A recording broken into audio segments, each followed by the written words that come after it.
안녕하세요. 대하초등학교 6학년 이혜준입니다.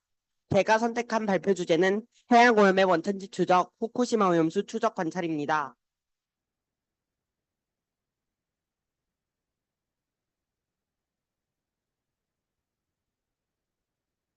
저의 연구 동기는 쉽게 말해서 해결보단 예방입니다.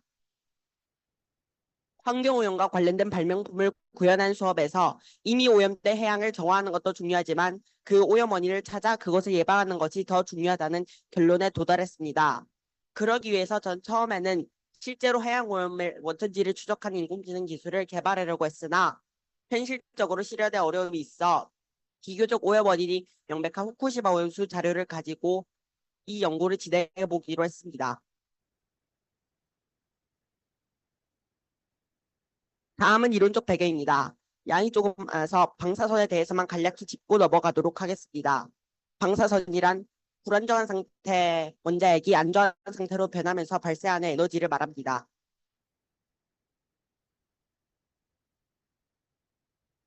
다음은 이 연구의 필요성입니다.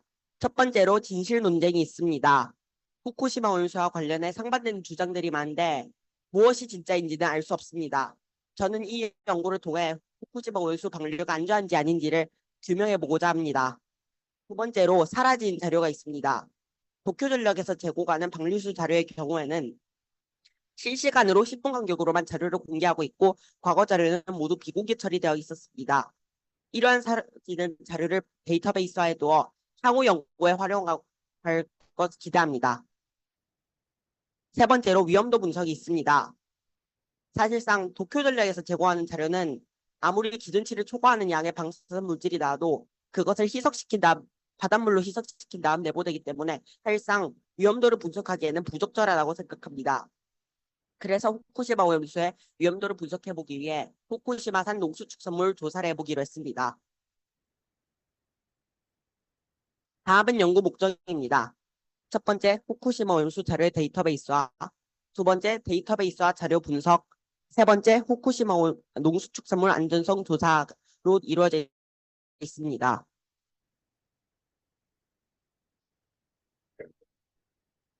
다음은 후쿠시마 오염수 자료 데이터베이스화입니다.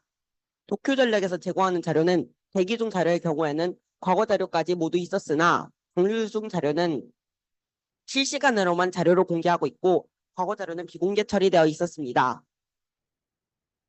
이 두 자료를 자동으로 데이터베이스하는 프로그램을 만들어 보았습니다. 프로그램은 파이썬 언어를 활용했고 프로그램의 작성 과정은 코딩 짜기, 실행, 오류 발견 및 수정, 회의성 기능 추가 순서로 작성했습니다. 오류 발견 및 수정의 예는 강수 유무인 녹아 밀려나가는 오류를 보기 쉽고 깔끔하게 수정한 것이 있고 편의성 기능 추가의 예로는 기준치 초과 여부를 나타내는 색깔 넣기와 데이터의 최대값 알리기 등이 있습니다. 프로그램의 작동 순서는 대기 중 자료의 경우 시작, 날짜 확인, 파일 존재 여부 확인, 파일 다운로드, 파일 이동, 끝 순서로 작동하고 방류 중 자료는 시작, 사이트 접속, 날짜 확인, 데이터 찾기, 데이터 날짜 함께 저장하기, 10분마다 반복하기 순서로 작동합니다. 다음은 후쿠시마 농수축산물 오염 실태 분석입니다. 후쿠메고의 자료 내용은 25베크렐마다 단위를 나누어서 표시하는 그래프와 기준치 초과 여부를 나타내는 표로 구성되어 있었고 환경운동 연합 사이트의 자료 내용은 검출률을 나타내는 표와 다량 검출 사례를 나타내는 사진으로 이루어져 있었습니다. 이 두 자료를 이용해 후쿠시마 농수축산물 오염 실태를 분석해 보려고 합니다. 다음은 연구 결과입니다. 제가 짠 프로그램의 코드는 이렇습니다. 대기 중 프로그램은 시작, 날짜 확인, 데이터, 파일 존재 여부 확인, 파일 다운로드, 파일 이동 끝 순서로 작동하고 방류 중 프로그램은 시작, 사이트 접속, 날짜 확인, 데이터 찾기, 데이터 날짜 함께 저장하기, 10분마다 반복하기 순서로 작동합니다. 다음은 후쿠시마 농수축산물 방사능 오염 실태를 조사해 보았습니다. 후쿠메고 사이트는 보시다시피 수산물만 기준치를 초과하고 수산물을 제외한 다른 항목들의 검사 수가 감소하고 있다는 것을 알 수 있습니다.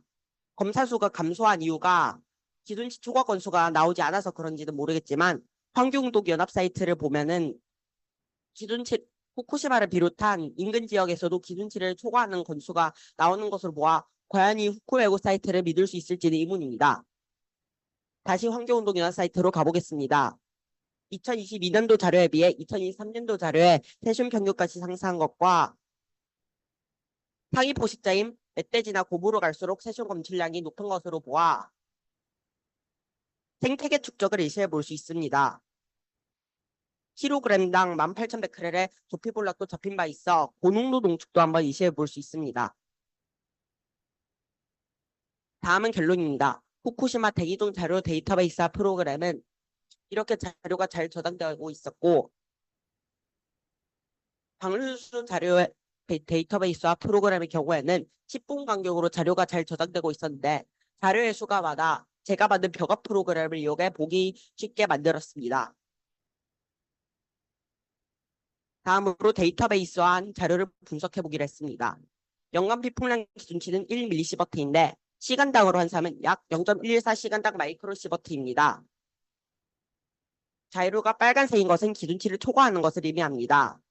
이 자료의 대부분이 빨간색인 것으로 보아 후쿠시마 원전 내 호흡만으로도 연간 피폭량 기준치를 초과하는 것을 알 수 있는데 호흡이랑 토양, 음식물 섭취까지 간주하면 추가 비폭의 위험이 있습니다. 방류 중 자료는 CPS 단위로 되어 있는데 CPS는 카운트 퍼 세컨드의 약자로 모든 방사선 쪽을 통틀어서 재는 단위이기 때문에 피해 분석이 어렵습니다. 하지만 이 자료의 수치가 갑자기 확 오른다는 것은 방류 과정에 이상이 생겼다는 것으로 해석할 수 있으므로 방류 과정의 이상 여부를 모니터링할 예정입니다. 후쿠시마 농수축산물 안전성 조사를 해보았습니다. 사고 인근 지역 기준치 초과하는 농수축산물이 여전히 존재하는 것으로 보아 방사능 토양 오염도 여전하다는 것을 알 수 있습니다. 상위 포식자로 갈수록 세슘 검출량이 높은 것으로 보아 생태계 축적을 의시해 볼 수 있습니다. 킬로그램당 18,100칼로리의 기준치 180배 조피볼락도 잡힌 바 있어 고농도 농축을 의시해 볼 수 있고 관련 연구가 필요하다고 생각합니다. 미국 과학아카데미 위원회의 연구에 따르면 저선량 비폭일수록 단위 선량당 비폭의 위험도가 높아진다는 연구 결과가 있었습니다. 그러므로 안전한 비폭은 없습니다. 그렇기 때문에 방사선 비폭의 중요 원칙이 합리적으로 가능한 적게 알라라입니다. 제가 이 연구에서 가장 아쉬웠던 점이 인류에 대한 피해를 구체적으로 분석해보지 못한 점인데요. 왜냐하면 인류에 대한 피해는 고농도 비폭이 아닌 이상 수년에서 수십 년 뒤에 나타나기 때문입니다. 그렇다고 해서 아무런 대미나 대책도 세우지 않고 가만히 있기만 할 수는 없습니다.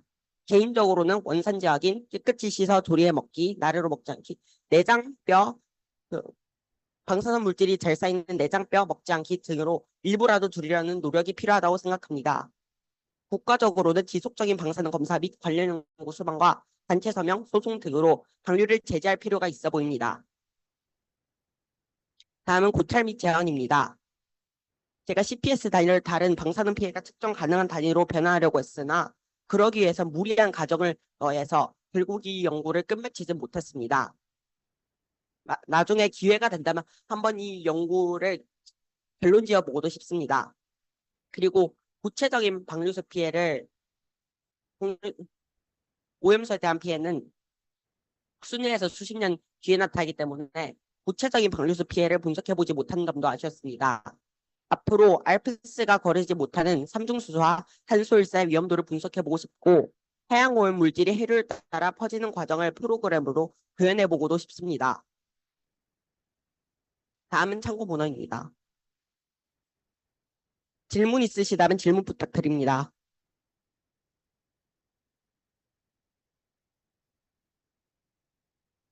이상으로 저의 발표를 마치겠습니다. 감사합니다.